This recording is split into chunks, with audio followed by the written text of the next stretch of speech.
Hey guys, today we are talking again today about what to teach tomorrow in music. So today I am here with Victoria and we are going to talk about creative movement. And we're going to talk about dipping our toe into creative movement because I think a lot of times people hear creative movement and they have this big picture idea of like this really cool end product that could happen, which is definitely true, but we have no idea how to get started. So today we're really going to talk about kind of those first steps of creative movement, of building vocabulary. So just like we want to build vocabulary and build vocabulary of experiences like we do with rhythmic elements, with melodic elements, you know, if I'm going to be doing something with 16th notes with my students, I'm going to be doing tons of activities with 16th notes. If I'm going to be doing mi, re, do with my students, I'm going to be doing tons of songs and games with mi, re, do. So if we want to be doing creative experiences, creative meaning giving students choice, we want to make sure that we help them build vocabulary. So we can't just go in with creative movement and ask them to make a bunch of choices when they've never known how to make a creative movement choice and they don't know what that means. So we have to give them some vocabulary going from the known to the unknown, comfortable to stepping outside of the box a little bit more. Anything to add? Yeah, I think maybe another helpful place to start thinking about this is the difference between what we would consider to be like structured movement and what we would consider to be creative movement. So a lot of us have some experience like teaching a folk dance, like Alabama Gal, or we've all been to a wedding where we're all going to be doing the same motions at the same time, like in a line dance. But we also have probably been to a wedding where everybody's just like kind of out on the dance floor and they're all doing their own thing and having a good time without it being like, you know, you slide to the left. Then you take it back now, y'all, right? Then you do one hop this time. And for if you are someone like me, then if someone's not telling you literally the exact steps to do, that can be very stressful because there's this sense of like, I don't know, in your words, Anne, like I don't know the vocabulary. I don't know what types of moves I'm allowed to do. And also there's this fear of like everyone's staring at me and laughing because I don't know how to move. And when we think about how we move as movers, now as movement facilitators in the classroom, that kind of the fear of moving incorrectly can sometimes get into our classrooms. And again, I like my hand is up in the air. And so I think that starting with whatever structured movement activities you have done, whatever structured movement activities your children have already done, I think that's a great place to just pat yourself on the back. Like, yes, I am a mover. Yes, my students are movers. Yes, I have facilitated movement experiences.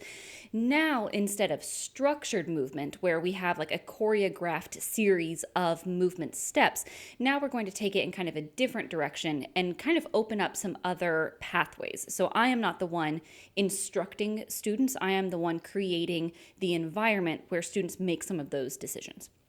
Yeah, absolutely. And I think what you're talking about in terms of like the structure and thinking about singing games and folk dances, like that is the first step. Like building that vocabulary and having some experience with any types of movement, right? Any types of putting your body through time and space with music alongside of it is a movement experience and can lend itself to creative movement experiences. So I think what you'll see from both of us today is kind of just that baby step next. Like I'm actually going to start with a singing game that I know and love for kindergarten, right? Because we want to do it early and often. So yeah, love that setup. Cool. Okay, let's hear it. Yeah, I'm excited. Cool. So one of my favorite games is Willowbee, which I have seen many places with many spellings. It's notated in the Holy Names song collection as well as in like one of the Trinka volumes.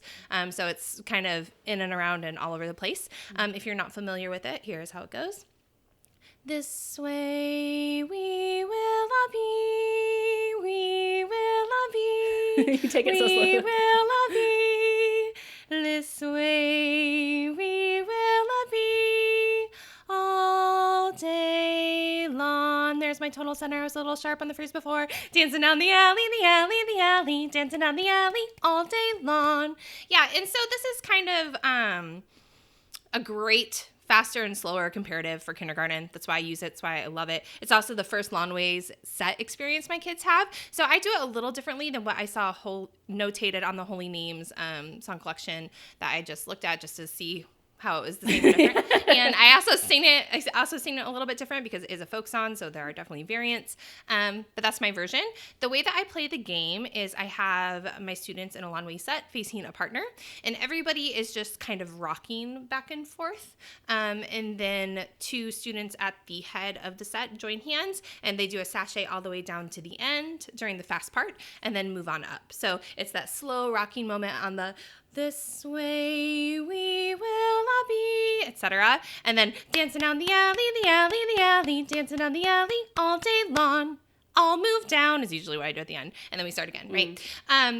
If you are unsure about lawn set, just as kind of an aside with kindergarten, something that helps really well with that is I always have my kindergarten students in a grid. Mostly all my students, I start out the day at least in a grid. So they have kind of this big open space, but they have lots of space in between them. So we take 2 lines of a grid and everybody gets a sit spot. And then it's really easy to know where to move up or move down, or whatever the language is there. Okay, so that is the first experience with this song. And once the kids really know this song, then we can start manipulating the movements. And in this song in particular, we're not just talking about faster versus slower, we're talking about non-locomotor versus locomotor movement. So that's kind of the first big vocabulary that I think we kind of get into with most of our students, alongside with like gross motor, fine motor type of stuff, right? And so the rocking is that non-locomotor, not moving through space, versus the sachet or the sideways skip down the alley, which is the locomotor movement. So then you just start asking students, what movement would you like to do down the alley today, down the lawnway set? And Victoria, what movement would you like to do? I would like to jump. I would like to jump. So they might jump holding hands, they might not. The goal is to just vary the movement, so everybody gets a turn with that, right? So that's kind of the first departure from the way we know and love that singing game. And then, if students have a hard time coming up with things, maybe as part of your warm-up, you're doing, I'm gonna walk and a walk and a walk and a stop, and you just give them like a bunch of different ideas through that, and then you can list a bunch on the board before you play the game, so they have something to kind of draw from, that vocabulary building again. Then the next step is to change the non-locomotor movement, right? And so maybe instead of rocking, what would you like to do without moving today that we could do as a slow motion, Victoria, during our song? May I keep my feet on my spot? You may keep your feet Okay, on your can I spot. turn in a circle? You may. Okay. That's what you want to do? Yes.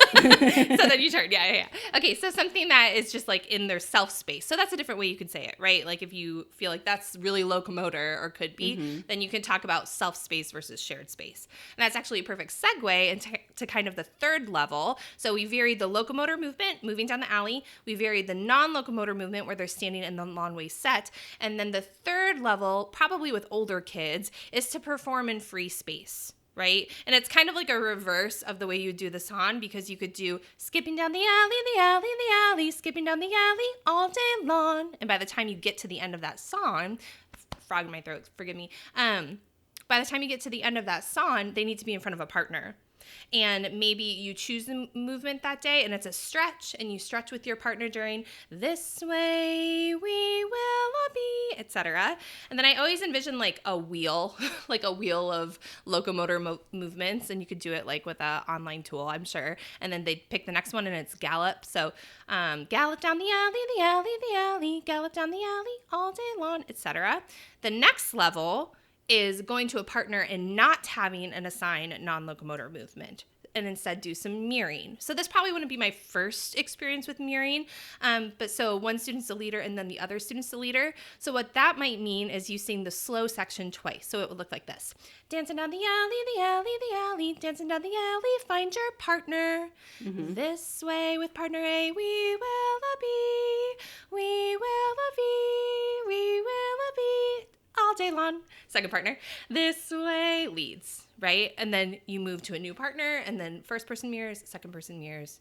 There we go. Yeah. So we went from the singing game and a lawnway set, getting that first experience with a formation, non-locomotor versus locomotor, right? Changing the locomotor movement. So just dipping our toe, again, I keep stealing your phrase, into the locomotor movement choice. So student choice, which is creativity, right?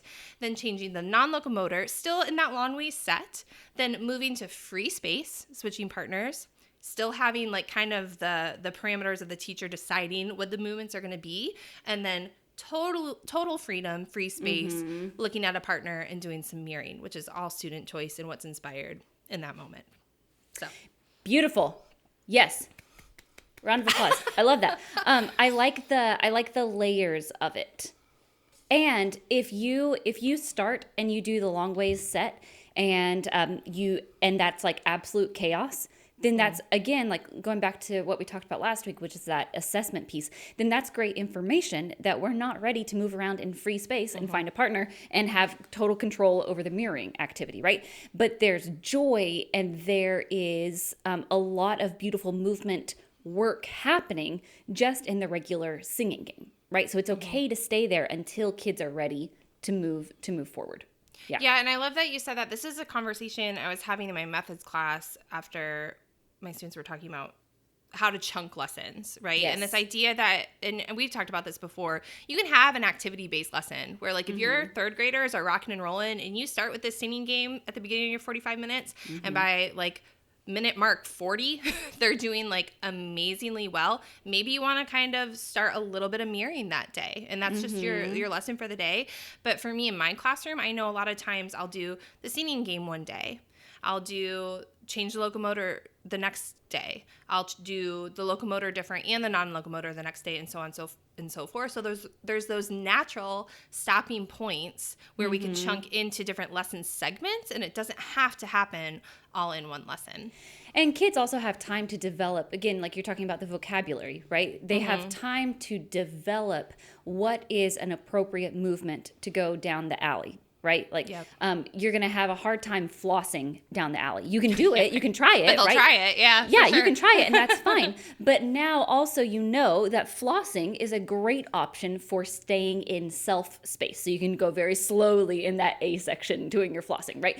But that's a choice that until students have had some time to think about it and to apply it and to try, like, how difficult it is to floss down the alley, they don't know. So you're building in that time for stuff to, like, seep instead of throwing every single creative thing at them at once. And then the other danger with that, and this is, I think, why a lot of people, and I can, again, like, I spot it because I got it, a lot of people shy away from creative movement because it just gets too chaotic too quickly.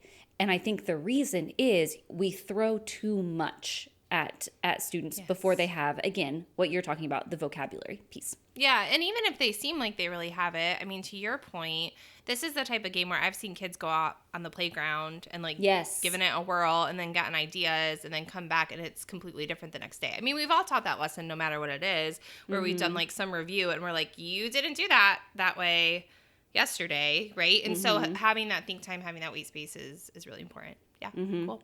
I love it. Awesome. I love it. What you Okay. got?